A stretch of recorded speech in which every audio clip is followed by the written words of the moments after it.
Hello guys, welcome back again. आज हम question practice करने वाले हैं। कई दिन हो गए हैं मैंने कोई भी क्वेश्चन प्रैक्टिस नहीं कर पाई है, तो मैंने एक पेपर लिया है, क्वेश्चन पेपर लिया है जो कि आरपीएससी ने करवाया था 7 जनवरी 2020 को। और ये आपका एग्ज़ाम है बायोलॉजी लेक्चरर का, ठीक है, जिसे आप हिंदी में बोलते हो प्राध्यापक। ठीक है, प्राध्यापक परीक्षा 2018 का वैकेंसी थी, जिसका एग्ज़ाम 7 जनवरी को हुआ था। यहाँ पे आप देख सकते हैं क्वेश्चन नंबर ऑफ क्वेश्चंस 150 हैं। तो इसीलिए मैं फेस कैम के जरिए वीडियो नहीं बना रहा हूँ, क्योंकि वीडियो बहुत एमबी में बनेगी, उसकी मेमोरी ज़्यादा हो जाएगी, एडिटिंग में ज़्यादा टाइम लग जाएगा। तो इसीलिए हम थोड़ा सा पीडीएफ के थ्रू देखेंगे, और जो भी क्वेश्चन से रिलेटेड इन्फॉर्मेशन होगी वो मैं बताता चलूँगा आपसे। देखिए, मोस्टली क्वेश्चन है 8 से 10% क्वेश्चन है वो लास्ट ईयर प्रीवियस ईयर के क्वेश्चन से ही रिपीट होते हैं। तो आपको हर क्वेश्चन ध्यान से देखना है और रटना नहीं है कुछ भी, आपको अपनी प्रीवियस नॉलेज ही अप्लाई करनी है। ठीक है, तो एक तरह से ये प्रैक्टिस आपके पैटर्न हो जाएगा। अब यहाँ पे देखिए, मैक्सिमम मार्क आपके 300 हैं। नेगेटिव मार्किंग होती है, हर क्वेश्चन यहाँ पे 2 अंक का हो गया, और नेगेटिव मार्किंग होगी 2/3, यानी प्रत्येक प्रश्न के अंक की 1/3। ठीक है, ओके। अब 150 में से कुछ क्वेश्चन हैं यहाँ पे जो आपके टीचिंग मेथड के हैं, और लगभग 120 के आसपास यहाँ बायोलॉजी क्वेश्चन है। तो हम 2 पार्ट में देख लेंगे। ये पार्ट ए है हमारा वीडियो का। ठीक है, चलिए देखते हैं। ध्यान रखना, ऑलवेज क्वेश्चन आते हैं प्रीवियस ईयर से। ठीक है, अब देखिए, ये आपके साइड में इंग्लिश भी दी हुई है, तो जो भी इंग्लिश मीडियम का स्टूडेंट है वो साइड में पढ़ सकता है। ठीक है, तो मैं दोनों में बताता चलूँगा।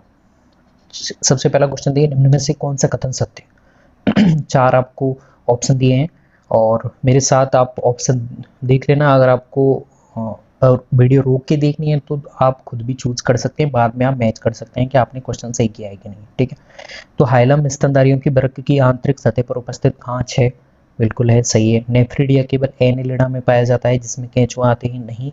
नेफ्रिडिया और आपके आदिम जीन है वहाँ, उन पे भी मिलता है।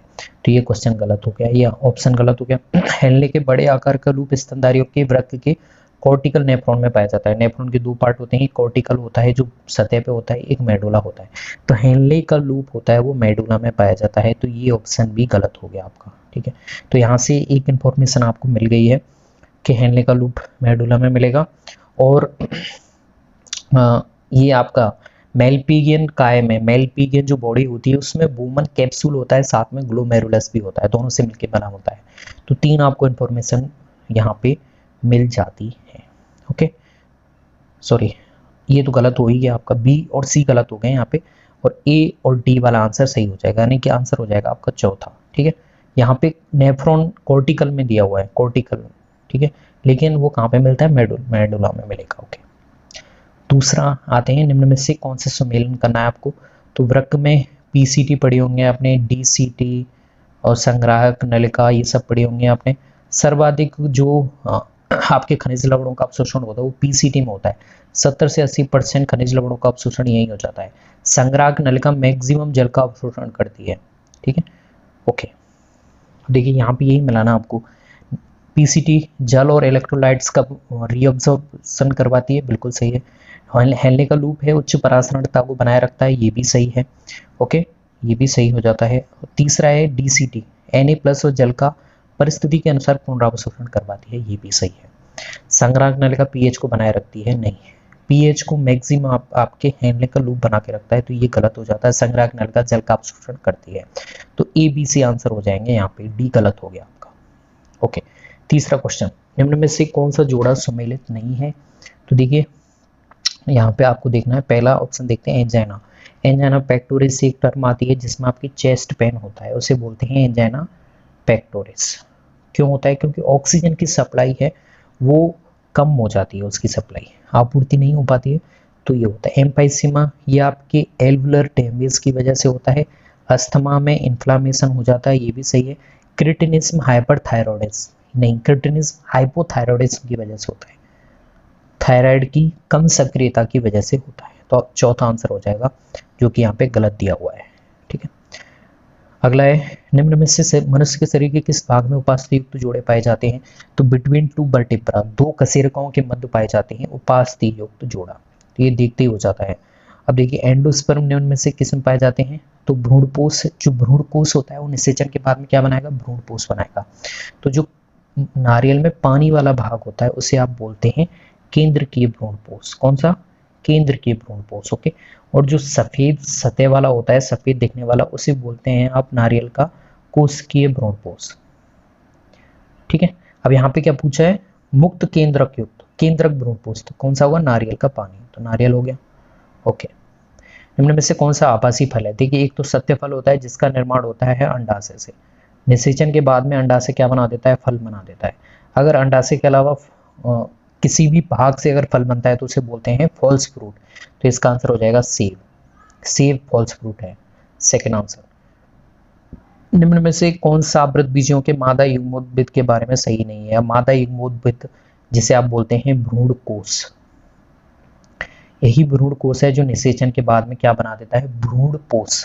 ठीक है, निषेचन के बाद में भ्रूणकोश क्या बना देगा, भ्रूणपोष। ओके, तो ये रिलेटिव इंफॉर्मेशन है जो आपको याद रखनी है। देखिए भ्रूणकोश कैसा होता है, उसकी स्ट्रक्चर देखिए, ये भ्रूणकोश है आपका, और ये बीजांड की संरचना है, ये मैंने अभी करंटली पढ़ाई थी, और ये आपके दो केंद्रक यहाँ होते हैं बीच में, ये क्या है, ये निभाग है, मान लीजिए निभाग के पास में कोशिकाएं होती है, उन्हें बोलते हैं प्रतिमुखी कोशिका, ये निभाग है। ठीक है, और ये कौन सा है, एग एपरेटस है, अंड उपकरण है। ठीक है, तो यहाँ पे देखिए 7 कोशिकाएं होती हैं, 3 कोशिका ये, चौथी कोशिका ये, और 3 कोशिकाएं ये, 7 कोशिका और 8 केंद्रक होते हैं। केंद्रक गिन लीजिए भले, 1 2 3 4 5 6 7 8, 8 केंद्रक है। ठीक है, तो यहाँ पे 8 केंद्रक कोशिका भित्तियों से घिरे होते हैं, बिल्कुल सही है। अंड उपकरण बीजांड द्वार वाले सिरे के निकट स्थित होता है, बिल्कुल सही है। विपरीत उपस्थित जो कोशिकाएं होती है वो चैलेजा वाले सिरे से होती हैं, तो ये सही है बिल्कुल, चैलेजा यहाँ पे ये पृथमुखी कोशिका है। एक प्रारूपिक अनावृत बीजी भ्रूणकोश परिपाक अवस्था में 6 कोशिकाओं का बना होता है, ये गलत है। ठीक है, क्योंकि अनावृत बीजी में भ्रूणकोश नहीं बनेगा, और 6 कोशिकाओं का तो बिल्कुल नहीं बनने वाला है। ठीक है, ओके। अनावृत बीजी, एक टिपिकल एंजियोस्पर्म दे रखा है, यहाँ पे अनावृत बीजी आप इंग्लिश वाले ही मानेंगे, यहाँ पे अनावृत बीजी तो जिम्नोस्पर्म हो जाएगा, लेकिन यहाँ पे एंजियोस्पर्म दे रखा है। एक प्रारूपिक, जो एक आदर्श आवृत बीजी भ्रूणपोष में कितनी कोशिकाएं होंगी, तो वहाँ पे 7 कोशिकाएं होंगी, न कि यहाँ पे 6 कोशिका दे रखी हैं, तो ये गलत हो जाता है, तो आंसर हो जाएगा आपका चौथा। ओके, एक निश्चित क्षेत्र, अब इकोलॉजी के क्वेश्चन शुरू हो गए। एक निश्चित क्षेत्र तक सीमित प्रजाति जो अन्य कहीं भी नहीं पाई जाती, उसे आप बोलते हैं एंडेमिक स्पीसीज, यहाँ पर स्थानिक प्रजाति। जैसे ऑस्ट्रेलिया में कंगारू है, कंगारू कहीं और थोड़ी ना मिलता है, और ये जलवायु विशिष्ट होते हैं, किसी एक विशिष्ट स्थान पे मिलते हैं। जैसे अब एशिया में एशिया और अफ्रीका में ही मिलते हैं आपके लॉयन और हाथी, और कहीं नहीं मिलेंगे। आप इन्हें माइग्रेट करवा सकते हैं किसी जू वू में ले जाके, लेकिन उनका जो वाइल्ड है, उनको जो पैदा हुए हैं वो स्थानिक प्रजाति के अकॉर्डिंग ही डिसाइड होंगे। संलग्नता की, अब अगला क्वेश्चन देखते हैं। संलग्नता की अवधारणा प्रस्तुत की गई थी, ये बैटसन और पुन्नेट ने की थी।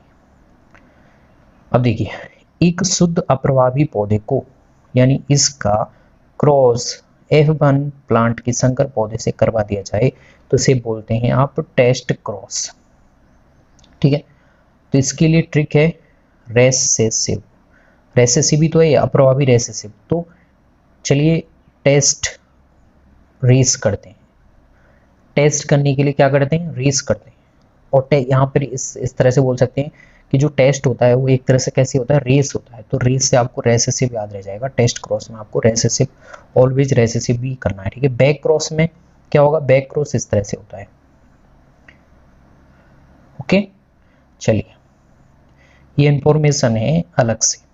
निम्न में से कौन सी मनुष्य में लिंग निर्धारण के संबंध में सही है, तो लिंग निर्धारण मनुष्य में कैसे होता है, वहां पे देखिए एक्स एक्स होता है, ये तो आपके कैसे हैं, सेक्स क्रोमोसोम है, ये ऑटोसोम है। ठीक है, और ये तो आपके मादा निर्धारित करता है, और जब एक्स वाई आ जाए 22 + एक्स वाई, ये क्या निर्धारित करेगा, नर निर्धारित करेगा। तो इसमें इस ए और बी सही हो जाते हैं। और जैसे एक्सओ वाले, ये एक्सओ ये कहाँ पे मिलता है, एक्सओ और एक्स एक्स, ये आपकी कीटों में लिंग निर्धारण होता है।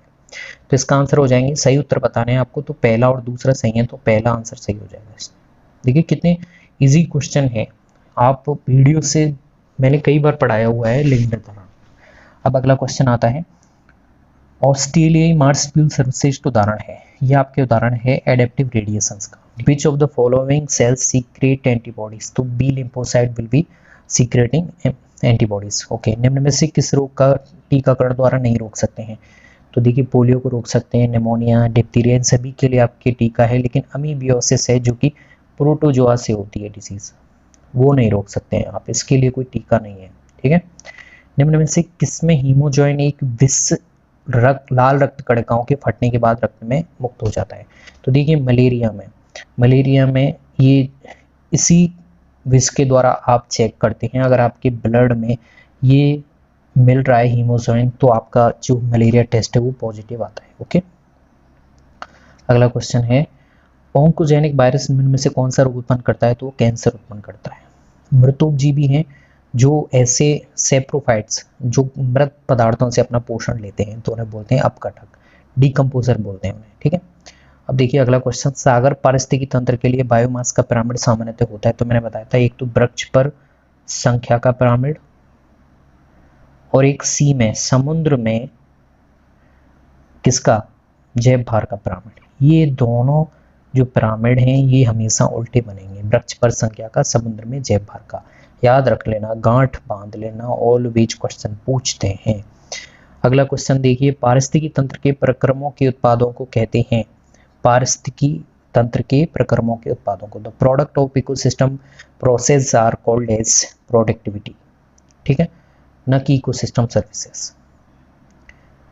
तनावग्रस्त परिस्थितियों में झीलों और तालाबों में पाए जाने वाली जंतु प्लवक की प्रजातियां निलंबित परिवर्तन की अवस्था में आ जाती हैं तो इसे कहते हैं आप डाइपोस। तो जू प्लैंकटन जब निलंबन कर देता है उसे बोलते हैं डाइपोस। शीत निष्क्रियता आपकी किस में मिलती है? भालुओं में। ठीक है, ग्रीष्म निष्क्रियता मिलती है आपके घोंघों में। ठीक है, स्नेल्स में, ये आपको याद रखनी है। निम्न में से कौन सा जनसंख्या, अगला क्वेश्चन देखते हैं, निम्न में से कौन सा जनसंख्या का गुण नहीं है? तो एक जनसंख्या के सदस्य सामान्यतः अन्य जनसंख्या के साथ अंत्यक्रिया नहीं करते हैं। बिल्कुल करते हैं, ये गलत हो गया, तो पहला ही क्वेश्चन गलत हो गया, पहला ऑप्शन ही गलत हो गया, तो इसमें आंसर हो जाएगा पहला। ठीक है, कई बार देखिए जल्दी में कौन सा जनसंख्या का गुण नहीं है पूछा है उसने। ठीक है, तो हम नहीं है और है में ही कई बार क्वेश्चन पढ़ने में गलत कर देते हैं तो आंसर गलत हो जाते हैं। ठंडी जलवायु में रहने वाले स्तनधारियों के कान और पैर ऊष्मा के क्षय को रोकने के लिए अपेक्षाकृत छोटे होते हैं, इसे कहते हैं आप लेमार्क का सिद्धांत। नहीं, लेमार्क ने दिया था अंगों का उपयोग और अनुपयोग वाला सिद्धांत। मेंडल के अलग सिद्धांत थे, आनुवंशिकी से संबंधित, लिबिक के प्लांट फिजियोलॉजी से संबंधित थे, एलन ने दिए थे इकोलॉजी से रिलेटेड। तो ये चौथा आंसर हो जाता है आपका। निम्न में से कौन वायुमंडल में CO2 की मात्रा को नियंत्रित करता है? विच of the following regulate amount of CO2 in the atmosphere? Plant होते हैं क्योंकि वो फोटोसिंथेसिस में उसे यूज कर लेते हैं। निम्न में से कौन से कथन सत्य हैं? तो देखिए चट्टाने फॉस्फोरस का प्राकृतिक भंडार है, मैंने फॉस्फोरस साइकिल पढ़ाया हुआ है आपको। ठीक है, जो बायोजियोकेमिकल साइकिल में ये कैसा चक्र है? ये अवसादी है, अवसादी साइकिल है जिसका भंडार आपको स्थल में मिलता है।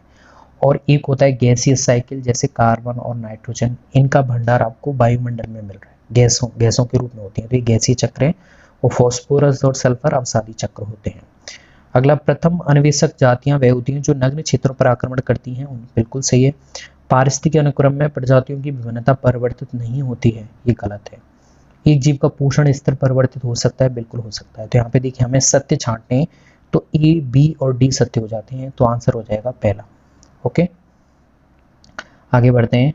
पादपों द्वारा निश्चित समय अंतराल में प्रति इकाई क्षेत्र में उत्पादित जैव भार को कहते हैं?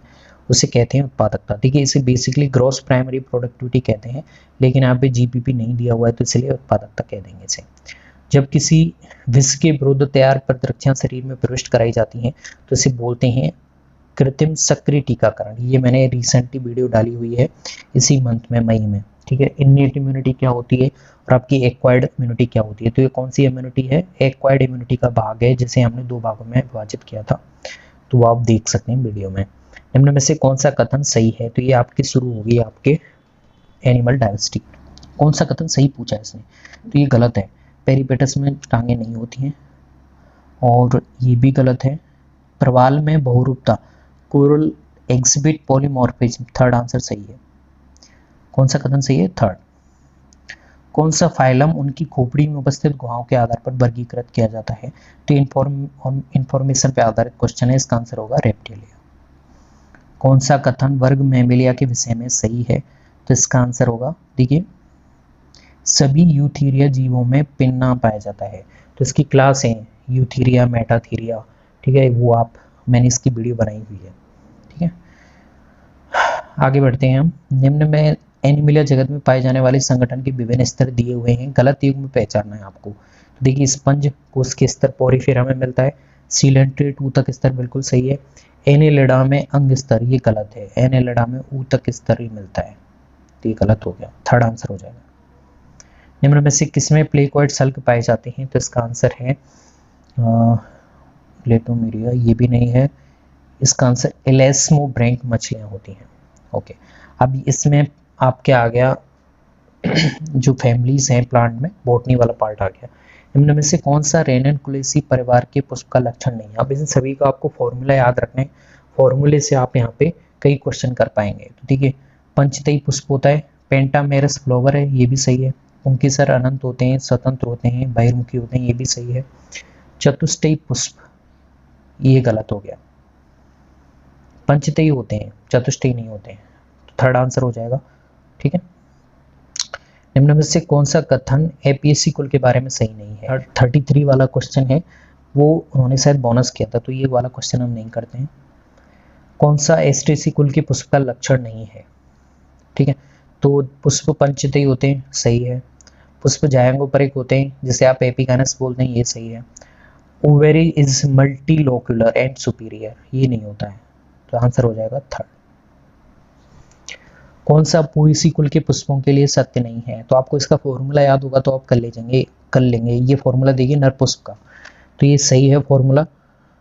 तो इसके आधार पे देखिए, पेरियंथ 2 लॉडिक्यूल्स द्वारा दर्शाया जाता है, ये सही है। पुष्प एक व्यास सममित तथा जायांग धरे होता है, ये सही है।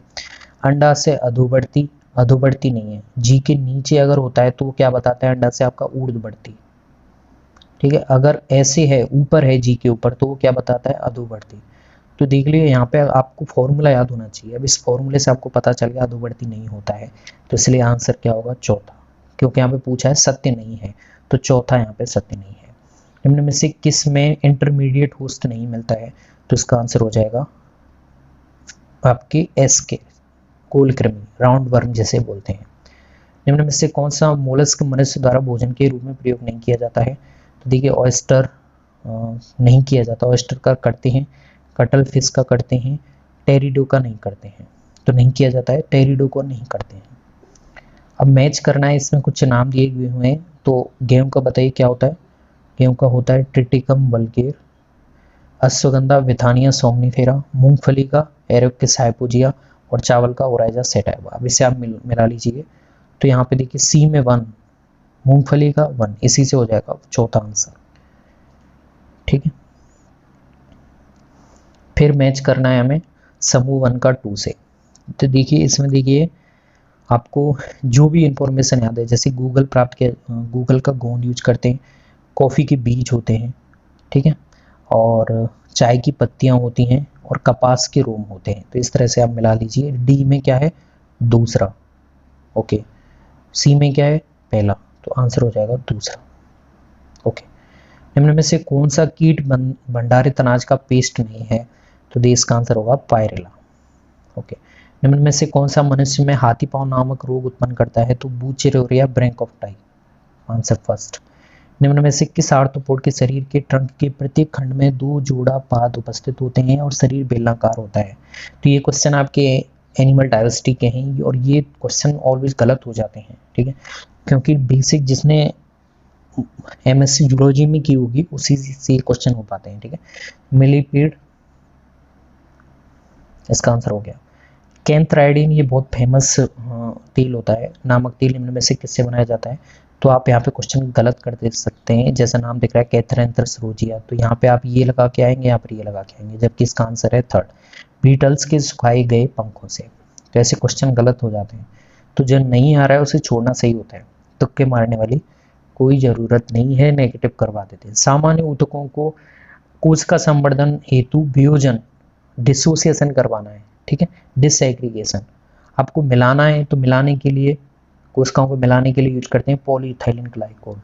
अगर हटाना है तो यूज करेंगे कोलेजनीज। ठीक है। जब एक भाग के डीएनए अणु में बाहरी डीएनए भाग का टुकड़ा जोड़ा जाता है तब उसे कहते हैं आप, क्या कहते हैं उसे, काइमेरिक डीएनए। एक संकरित डीएनए है जिसमें खुद का तो डीएनए है ही, बाहर जो भाग लेके आया है उसका डीएनए भी आ गया है, इसे संकरित डीएनए बोलेंगे। लेमिनार एयर फ्लो का यूज किया जाता है कार्य क्षेत्र के वातावरण के निर्जमीकरण के लिए। पॉलीमरेज चेन रिएक्शन में किसके लिए प्रयोग की जाती है, तो ये डीएनए एम्प्लीफिकेशन के लिए यूज की जाती है।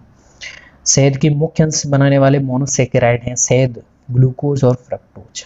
ठीक है, ग्लूकोज और फ्रक्टोज। ये इजी क्वेश्चन है। ध्वनि प्रदूषण कानून लागू किया गया है 1984 में।